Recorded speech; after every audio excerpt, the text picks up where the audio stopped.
Hello, it's Sonia here with The Pretty Stitch. Welcome to my channel. If this is your first time joining me, I'm so happy to have you here. So today is Wednesday, and that means it's a stitch of the week.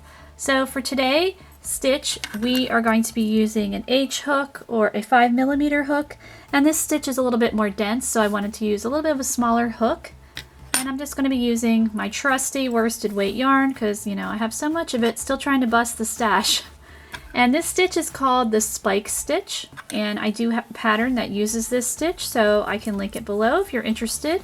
And this stitch looks really nice in the rows or in rounds. Now the pattern that I have using this stitch is in rounds, but you can certainly incorporate it. I have a stray stitch marker, don't need that. Incorporate it into rows as well. So to do this stitch pattern, we are going to chain a multiple of 5 plus 1. So let's do 21. And with this stitch, I highly recommend using 2 colors because it just looks nicer with the contrast, but you can certainly just do this stitch all in one color if you want. If you want a more like subtle look to it, you can certainly do that too. So we're going to do 21 chains, and I've lost track of my count. Okay, so I have my 21 chains here. So to start row 1, I am just going to single crochet in the second chain from my hook and then continue to single crochet across. So I'm going to work in the back bump right here. You can work in your chain however you want to. I'm just going to do the back bump today. So at the end of my row 1, I will have a total of 20 stitches. So you do want to have a multiple of 5. That's why I said to chain 5 plus 1, because you always skip the first chain when working single crochet in the rows. At least I do. Maybe some people don't, but I do. So then that will give me my multiple of 5. So I'll have 20 single crochet stitches. So I'm going to keep going, working my single crochet all the way across for row 1. Okay, so I finished up my row 1 here, so I have 20 single crochet. So row 2 and 3, we are going to do the same thing. So you're going to chain 1. These are your setup rows. We're going to single crochet in our same stitch and then just continue to single crochet across. So I'm just going to go ahead and work rows 2 and 3. And then we'll get ready for the fun part. I got a weird black fuzzy on my yarn, so I don't know where that came from. Okay, we'll get that. So I'm going to keep going, working rows 2 and 3 in single crochet, and I will meet you back. Alright, so I have finished up 3 rows. Now, as you can see, I didn't finish my last stitch, so I am going to finish off my last stitch with my contrasting color. And you don't have to use a different color. I just think this stitch looks the nicest using 2 different colors, but you can use it all in one color if you choose. Alright, so now we're going to get ready to work row 4. So row 4, I'm going to chain 1, I'm going to turn my work. I'm going to single crochet right in that same stitch, and I'm going to single crochet in the next 3 stitches, so we will have a total of 4 here. So 1, 2, 3, 4. Alright, so now we're going to get ready to work our next stitch, and it's going to be the spike part. So we won't be working in this stitch, but we are working our 5th stitch. So we're just going to work all the way down to where our chain is. And we're going to insert our hook. So you want this stitch on your hook not to be too tight, not to be too loose. So it might feel a little bit awkward, but I think it helps if you just kind of stay relaxed, and even relaxed one with your working yarn as well. Because it's not difficult, it's just a little bit of maneuvering. So we're going to stick our hook down there. So again, stay relaxed. Alright, so now you're going to pull up your yarn just like if you were working a regular single crochet. So I grab my yarn, there we go.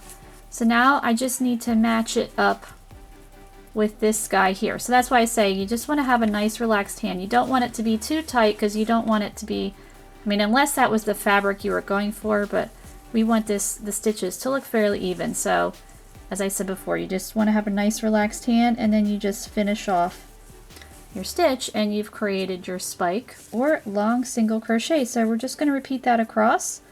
So as you can see, that's why it looks really nice. That's why I said use a contrasting color, because then you can really highlight the stitch there. So 1, 2, 3, 4. So I'm working 4 single crochet, and then my 5th stitch I'm going to work my long stitch. So you're not working here, you're not working here. So you're going to skip 2 stitches down and then work your long single crochet. So as I said before, stay relaxed. Don't grip this yarn super tight and your working yarn. Just take a breath and just relax, and then just insert your hook down there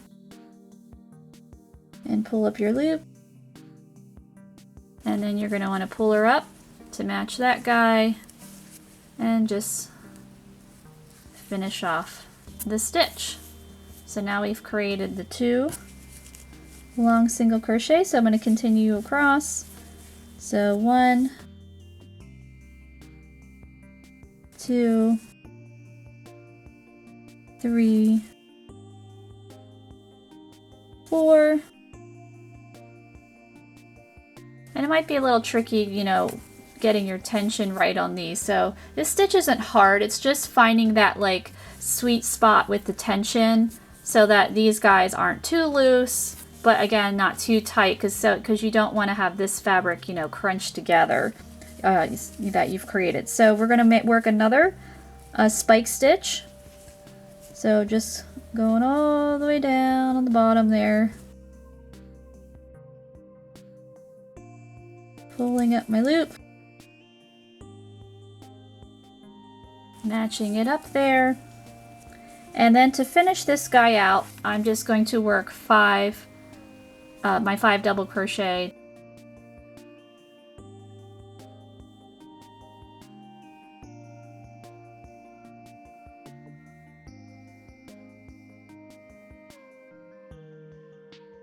Technically, we would make another spike stitch on the end now. So if you were working in the round, it would be really easy just to have like a multiple of 5. But I'm just going to finish that off. And just depending on what you're making, your stitch counts might be a little bit different. You just might have to figure that out a little bit. So that is your first row of our spike stitches. So it looks really cool. All right, so I do want to change to a different color. Normally with working in rows, you might have to cut. So you might have some ends with this. So I don't want to cut this yarn because I want to use it for other projects, and I just don't want to have a lot of like little ends because I usually take apart my swatches. So I am just grabbing another yarn here. So we're going to have like a whole different medley of colors with our spike stitch little sample here.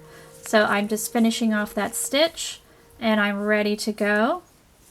So I'm going to chain 1, turn my work. So we are going to work 3 rows so you're going to single crochet right in that same stitch and then just work 3 rows of single crochet. And then we'll be ready for our next set of spike stitches. And the nice thing with this is, it is fairly reversible, so you can see it on the other side and it looks pretty similar to that side. So the nice thing is when you're doing this stitch pattern in the round, you can just carry your color so you don't have to worry about snipping. But with rows, it might be, you might have some ends. So what you could do is you could make a border to kind of like hide the ends, or you could even use the ends as like a fringe, something like that to help with the ends. So I'm just going to work my 3 rows and then I will meet you back and we'll work our next set of spike stitches. Alright, so I finished up my 3 rows of single crochet, so we have 7 rows going, and I switched to another contrasting color because, as I said before, I don't want to cut this yarn because I want to use it again for something else. So it's going to be a colorful swatch here. Alright, so we're going to start row 8 and we're going to work our spike stitches again. So I'm chaining 1 and I'm turning. And I'm going to single crochet in this same stitch right there. Now for these spike stitches, you could, if you want to have them all lined up, but I want to have like a brick looking effect. So what I'm going to do is I'm working a single crochet in the first stitch and in the second stitch, and then in the third one we're going to work our spike stitch. So I'm going to work on the bottom of these single crochets here. So this is stitch 3.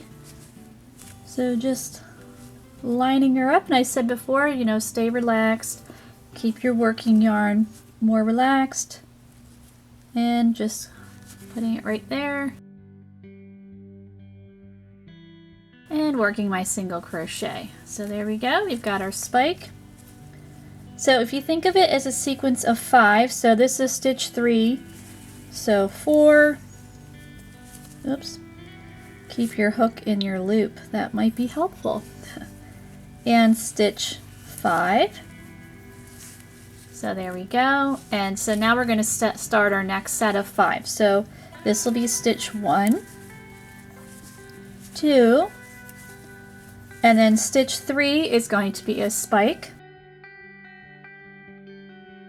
So just popping my hook down there, keeping everything more relaxed, and then stitches 4 and 5. So we'll do that again. So stitch 1, 2,